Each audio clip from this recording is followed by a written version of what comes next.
students, today we are doing class 4th My Living World chapter number 6 insects. What are insects? Insects होते क्या हैं? Many tiny creatures such as houseflies, mosquitoes, butterflies, etc. around us. These are known as insects. हम इन्हें insects कहते हैं जो tiny creatures होते हैं. हम इन पे ज्यादा ध्यान भी नहीं दे पाते हैं. तभी आपने देखा होगा कि एक छोटे से मच्छर के काटने से हमें कितनी भयंकर बीमारियां भी हो जाती हैं. ऐसे ही insects हमारे लिए यूजफुल भी होते हैं, वो हम इस चैप्टर में पढ़ने वाले हैं. हमें क्या क्या केयर रखनी चाहिए और कौन कौन से insects से हमें क्या क्या चीजें मिलती हैं, वो सब हम इस चैप्टर में पढ़ने वाले हैं. जैसे जैसे आपकी क्लासेस बढ़ती जाएंगी वैसे ही आपको पता लगेगा कि कितने टाइप्स की क्वालिफिकेशंस होती हैं हमारे एनिमल की और प्लांट की. तो ये जो है इंसेक्ट्स जो हैं वो सबसे लार्जेस्ट ग्रुप है एनिमल्स का जो कि पाया जाता है अर्थ पे. ये मिलियंस में है आपकी अर्थ पे. इनकी हम क्लासिफिकेशन अगर देखना चाहें वो देख भी नहीं सकते हैं, इतने ज्यादा क्वांटिटी में आपके इंसेक्ट्स हमारी अर्थ पे पाए जाते हैं. चलिए आप लुक एट द पिक्चर. कुछ कॉमन इंसेक्ट्स ये दिए हुए हैं, आप इनके नाम गेस कर सकते हैं, बिल्कुल कर सकते हैं. फर्स्ट वन क्या है? आपकी हनी बी है, क्योंकि ये आपकी नेक्टर कलेक्ट कर रही है आपके फ्लावर से. सेकेंड वन इज मॉस्किटो, ये मॉस्किटो है क्योंकि ये देखिए स्किन पे बैठा है. Third one is butterfly and fourth is wasp. तो ये सब हमने देख रखे हैं अपनी डे टू डे लाइफ में. Now there are more than a million kinds of insect that are found on the earth. ये मैंने अभी आपको बताया. दीज इंक्लूड फ्लाइज, इसमें फ्लाइज होती है जो मक्खी है, mosquitoes, grasshopper, butterflies, Beatles and बीज etcetera. They differ in size, इनके साइज अलग अलग होते हैं, शेप अलग होती हैं, कलर्स अलग होते हैं और इनके बहुत सारे फीचर्स भी होते हैं. अब ये देखिए इन सब में कॉमन क्या है? जो आपके इंसेक्ट्स होते हैं उनमें कोई बोन्स नहीं होती है, और जो इंसेक्ट होते हैं उसमें 3 पेयर्स ऑफ लेग होते हैं. 3 पेयर्स का मतलब है 6 लेग होते हैं इंसेक्ट्स में. That is 6 legs in all. Many of them have 2 pairs of membranous wing. इनकी 2 pairs of wing होती है बहुत सारों में. Wings मतलब जो इनके पंख होते हैं. That help them to fly, वो उन्हें उड़ने में हेल्प करते हैं. Some insects also sit on the flower in the garden. वो हमने देखा है, जैसे कि आपकी हनी बी है, बटरफ्लाई है, ये आपके गार्डन में आपके जो है फ्लावर्स पे बैठती हैं. Let us perform a simple activity to observe this. Activity में क्या है? आपको 2 पोट लेने हैं. एक पोट में आपको फ्रेश फ्लावर्स रखने हैं और एक पोट में आपको बहुत ही अच्छे ब्राइट कलर के फ्लावर बना के रखने हैं आर्टिफिशियल. तो आप देखेंगे कि जब आप उन्हें छोड़ देंगे और आप हाइड कर जाएंगे तो आप देखेंगे कि आपके जो इंसेक्ट्स हैं, बटरफ्लाइज हैं, वो कहाँ अट्रैक्ट कर रही हैं? वो हमेशा ओरिजिनल फ्रेश फ्लावर्स पे अट्रैक्ट करेंगे, बिकॉज उनकी जो फ्रेश स्मेल होती है उसी से जो है वो अट्रैक्ट होते हैं. अब जैसे हनी बी है, हनी बी जो भी स्वीट फ्लावर होगा उसकी तरफ अट्रैक्ट करेगी, क्योंकि नेचुरली उनमें ये पावर है कि स्वीटनेस उन्हें अपनी तरफ अट्रैक्ट करती है. इसीलिए तो हनी बनता है, जब वो नेक्टर कलेक्ट करती है फ्लावर से, इसी तरह से हनी बनता है. Insects like butterflies, honeybees, bumblebees get attracted towards fresh flowers. वो आपके artificial flowers के पास ना आके fresh flowers के पास जाएंगी. These insects while visiting a flower, जब वो flowers के पास जाते हैं, also help in pollination. Pollination में help करते हैं. पोलिनेशन होता क्या है? जब किसी फ्लावर पे आपका इंसेक्ट बैठता है शुगरी लिक्विड कलेक्ट करने के लिए, तो जो पोलन ग्रेन होते हैं वो उसकी विंग्स पे या उसके लेग्स पे स्टिक कर जाते हैं. फिर वो दूसरे फ्लावर पे जब ट्रांसफर होता है तो वो पोलन ग्रेन्स वहां जाके अटैच हो जाते हैं, और फिर उस प्रोसेस को कहते हैं, जो एक जगह से दूसरी जगह पे पोलन ग्रेन ले जा रहा है और न्यू उससे फ्रूट सीड्स बन रहे हैं, उसे कहा जाता है पोलिनेशन. तो यही इसमें लिखा है. When insects sit on flowers, pollen grains stick to their leg. उनके legs पे चिपक जाते हैं या फिर wings पे, and get transferred to another place. वो दूसरे place पर ट्रांसफर हो जाते हैं, दूसरे flower पर. This process of shifting pollen grains from one place to another is called pollination. Insects like bees, ants and termites live in well organized colony, जिसे कि हम social insects कहते हैं. मतलब कि उनके वो ग्रुप्स में रहती हैं, इसलिए उन्हें social insect कहा जाता है. यूजफुल इंसेक्ट्स कौन से होते हैं? सबसे पहले आती है हनी बी. हनी बी कैसे यूजफुल है, कैसे उससे हनी कलेक्ट करते हैं, वो सब मैं आपको बताती हूँ. हनी कैसे बनता है? हनी बीज जो होती हैं वो अट्रैक्ट होती हैं जो स्वीट स्मेलिंग फ्लावर्स होते हैं, और उनसे वो स्वीट लिक्विड कलेक्ट कर लेती हैं जिसे हम नेक्टर कहते हैं. उसके बाद उसे वो लिक्विड ट्रांसपोर्ट करना होता है अपने हाइव्स तक. तो हाइव्स तक ट्रांसपोर्ट करने के लिए वो उस नेक्टर को जो है अपने स्पेशल ऑर्गन में स्टोर कर लेती हैं, जो कि कहलाता है हनी स्टमक. वहां पर एक एंजाइम होता है जो कि उसे नेक्टर को ब्रेक डाउन कर देता है सिंपल शुगर में. जैसे कि हमारी बॉडी में अमाइलेज एंजाइम करता है कार्बोहाइड्रेट को सिंपल शुगर में कन्वर्ट, वैसे ही वो सिंपल शुगर में कन्वर्ट हो जाते हैं, देन उसको वो हाइव्स तक लेके जाती हैं, फिर एक बी उसे दूसरी बी को ट्रांसपोर्ट करती है और ये प्रोसेस जो होता है वो चलता रहता है। फिर वो नेक्टर सिंपल शुगर में कन्वर्ट करती है और वाटर कंटेंट उससे नेक्टर का जो है वो बहुत कम हो जाता है। देन उसके बाद नेक्टर जो होता है वो हेक्सागोनल सेल्स में भेज दिया जाता है बीज के थ्रू, जैसे ये आप देख रहे हैं पिक्चर में, जिसे हम हनी कॉम्ब बोलते हैं। इसमें क्या करते हैं वो और भी इसका वाटर कंटेंट कम कर देते हैं। कैसे कम करती हैं? बीज जो है अपने विंग्स की हेल्प से जो है उसे हवा देती हैं और उसका वाटर लेवल कम कर देती हैं और फिर उसे सील कर देती हैं हनी कॉम्ब में वैक्स के द्वारा। प्रोसेस जो है बच्चों आपको आगे तक याद होने वाला है। आपकी बुक में भी जैसे दे रखा है कि नेक्टर क्या होता है, जो हनी बी अपने स्वीट स्मेलिंग फ्लावर्स की तरफ अट्रैक्ट होती हैं और such flowers produce a sweet liquid. उनका जो स्वीट लिक्विड बनाते हैं वो फ्लावर, उसे नेक्टर कहते हैं।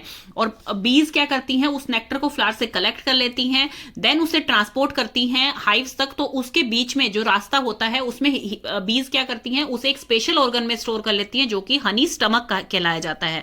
हनी स्टमक में वो क्या करते हैं, वो आपके नेक्टर को सिंपल शुगर में ब्रेक डाउन कर देते हैं। तो ऐसे ही जब वो हाइव्स तक जाते हैं, फिर वो हाइव्स तक उसे लेके जाती हैं, तो एक बी दूसरे बी को माउथ टू माउथ उसे ट्रांसपोर्ट करती हैं। फिर दूसरे बी के भी वो हनी स्टमक में जाके यही सेम प्रोसेस होता है कि वो सिंपल शुगर में टूटता है।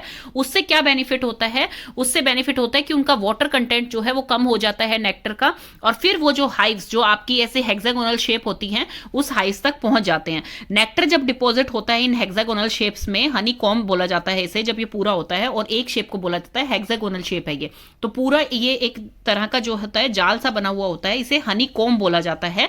तो ये क्या करते हैं, फिर वहां पर जाकर और भी वाटर उसका रिड्यूस किया जाता है ताकि वो थोड़ा सा और ज्यादा गाढ़ा बन जाए। और वो कैसे करती हैं, बीज के जो विंग्स होते हैं ना, वो अपनी विंग्स की हेल्प से जो है उसका वाटर कंटेंट और कम कर देती हैं। और जब वो वाटर कंटेंट सिर्फ 20% रह जाता है, तब वो जो है कहलाता है राइप हो गया है, अब ये तैयार हो गया है। और फिर जो होती हैं वो हनी कॉम्ब को क्लोज कर देती हैं सारी बीज बाय वैक्स क्रैपिंग। वैक्स रैप करके उसके ऊपर उसको क्लोज कर देती हैं और उसी से जो है हम हनी को एक्सट्रैक्ट करते हैं। तो अब ये प्रोसेस आपको अच्छी तरह से समझ आ गया होगा। कॉम्ब्स क्या होती हैं? Bee hive consist of many 6 layered chamber, जो कि मैंने आपको बताया हेक्सागोनल चैम्बर होता है ये, जिसमें 6 लेयर्स होती है, उसे हेक्सागोनल बोला जाता है, उसे कॉम्ब कहते हैं। हनी ये मैंने पूरा प्रोसेस आपको बता दिया है। और इसमें एक डू यू नो जरूर पढ़ना है आपको, क्योंकि कई बार क्वेश्चन इसी में से आ जाता है। Honey colony of bees in a hive has about 50,000 to 80,000 worker bees which collect nectar, जो कि 80,000 से 50,000 की उनकी क्वांटिटी होती है, बीज रहती हैं वहां पर, वो नेक्टर कलेक्ट करती हैं। वहां पर कुछ हंड्रेड्स नंबर में मेल भी होते हैं, ड्रोन्स बोलते हैं, और वहां पर जो है एक क्वीन बी भी रहती है हाइव में, only 1 queen bee is there. ये आपको समझ आ गया अब हनी कैसे कलेक्ट करते हैं हम। ये आपके आगे तक आएगा, इसलिए मैंने थोड़ा सा डायग्रामेटिकली आपको बताया है ताकि आपको ये अच्छी तरह से याद हो जाए। सिर्फ बुक्स रीडिंग से आपको ये पता नहीं लगेगा कि कैसे होता है इसका process. Silk moth, silk moth हमें कैसे काम आता है? इससे जो है सिल्क मिलता है हमें। कैसे मिलता है? ये जो होता है सिल्क मोथ, ये क्या करता है, ये मलबरी लीव्स पे ग्रो करता है, और ये एक तरह का स्पेशल लिक्विड जो होता है वो सिक्रिएट करता है, जो कि एक फाइन थ्रेड में बन जाता है, और फाइन थ्रेड ये अपने ऊपर लपेट लेता है, जिसे कि कोकोन कहा जाता है। फिर वो कोकोन को रिमूव किया जाता है और उस सिल्क थ्रेड को फिर जो है यूज किया जाता है। यही इसमें लिखा हुआ है, we get silk from silk moth which grow on mulberry leaves. The silk moth secrete a liquid which changes into a fine thread. Silk moth जो होता है वो एक लिक्विड सिक्रीट करता है जो कि फाइन थ्रेड्स में कन्वर्ट हो जाता है। The moth weaves a cover around itself with the thread. उस थ्रेड से जो है वो अपनी चारों तरफ एक कवर बना लेता है। This cover is called cocoon. इसे कोकोन कहा जाता है, और कोकोन जो है फिर वो कलेक्ट किया जाता है और उससे सिल्क थ्रेड जो है मिल जाता है।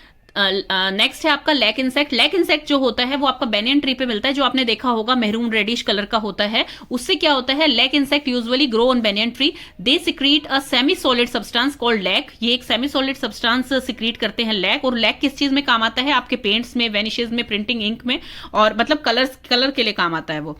डू यू नो में है रियरिंग और ब्रीडिंग। रियरिंग का मतलब होता है पालन पोषण।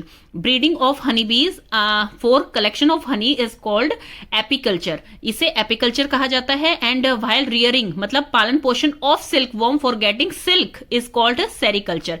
मतलब जो लोग अपने फार्म्स में हनी बीज को पालते हैं ताकि हनी मिल सके उनसे, उसे एपीकल्चर कहा जाता है। और सिल्क वॉर्म को जो लोग पालन पोषण करते हैं उनका सिल्क लेने के लिए, उसे सेरिकल्चर कहा जाता है। देन है lady bird beetle, it eats a large number of pest that are harmful for plants.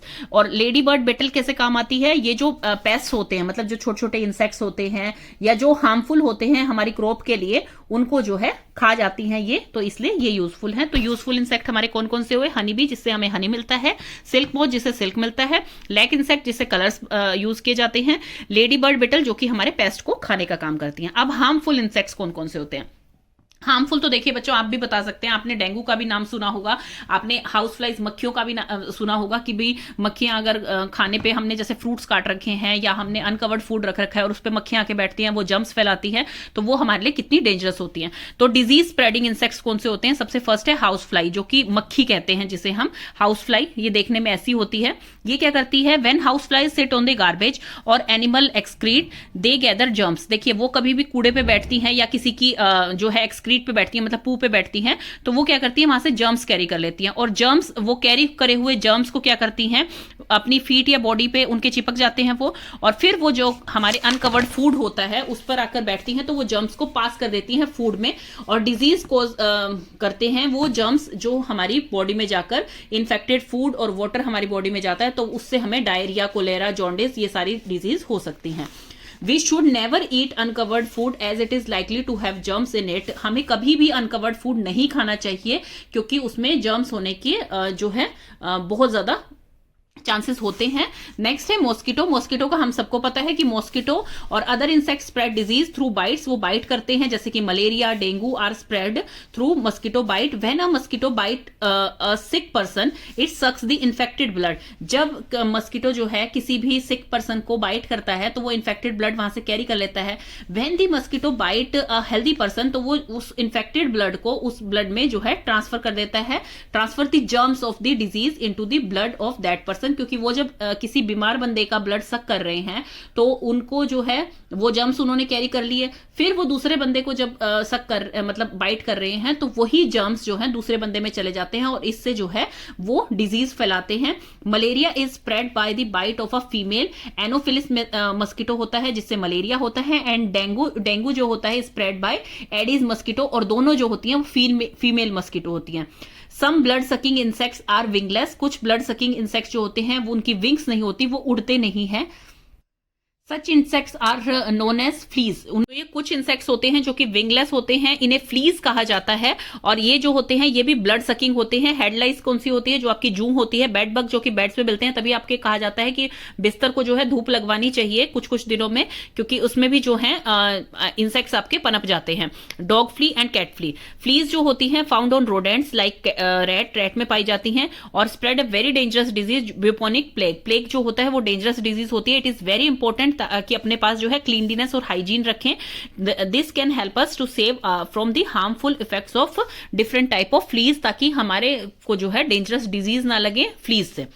Then है स्टिंगिंग इंसेक्ट। स्टिंगिंग इंसेक्ट्स कौन से होते हैं, जिनके की पीछे स्टिंग होती है। Sting is located at the back of the insect. Back of the insect पे एक स्टिंग होती है, ये पॉइजनस होती है और पेन कर सकती है और रेडनेस कर सकती है हमारी स्किन पे। ये देखिए वेस्प पे है स्टिंग एंड ये हनी बी पे है पीछे sting.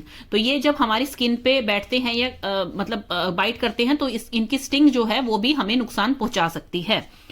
Spider and it's web. Spider जो होता है वो इंसेक्ट नहीं होता क्योंकि इसके 8 लेग्स होते हैं, whereas insect have 6 legs only. It catches various insects for its food. Spider secrete a liquid from its mouth which changes into a very thin thread. When it comes in contact with the air, it weaves the thread into a web. The thread is so thin that insect can't see the web. They trapped in the web and eaten by the spider. देखिए spider क्या करता है कि इनका जो liquid होता है जो ये सिक्रीट करते हैं माउथ से, वो चेंज हो जाता है एक थिन थ्रेड में। जब वो एयर के कांटेक्ट में आता है तो थिन थ्रेड में चेंज हो जाता है, जिसे हम जाला भी कहते हैं। तो ये ऐसे थ्रेड्स बना देते हैं और इंसेक्ट, छोटे छोटे इंसेक्ट जो होते हैं उन्हें दिखता नहीं है ये वेब, तो वो आकर इसमें फंस जाते हैं और फिर स्पाइडर उन्हें खा जाता है। देखिए बच्चों एक फूड साइकिल बनी हुई है जो कि मेंटेन रहती है, जैसे कि एक इंसेक्ट दूसरे इंसेक्ट को खाता है, एक जो है जैसे अब रेप्टाइल्स होते हैं वो किसी इंसेक्ट को खाते हैं, एनिमल्स जो है वो किसी रेप्टाइल को खाते हैं, एनिमल्स जो है वो एनिमल्स को भी खाते हैं। तो ये चीजें जो है एक फूड साइकिल बनी हुई है, ये पॉपुलेशन के ऊपर डिपेंड करती है और यही मेंटेन रखती है हमारे इकोसिस्टम को।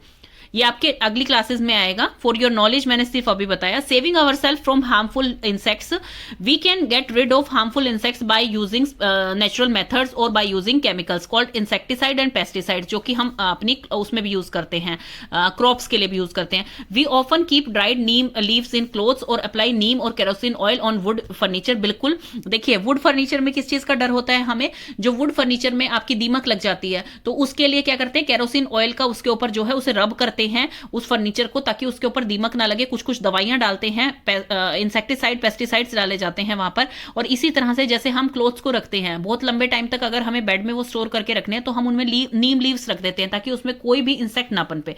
This help to save them from harmful insects. Farmers sometimes use pesticides for saving their crop. ये हमने जो है अपने चैप्टर में भी पढ़ा है कि फार्मर्स जो हैं अपनी क्रॉप को सेव करने के लिए पेस्टिसाइड्स का यूज करते हैं।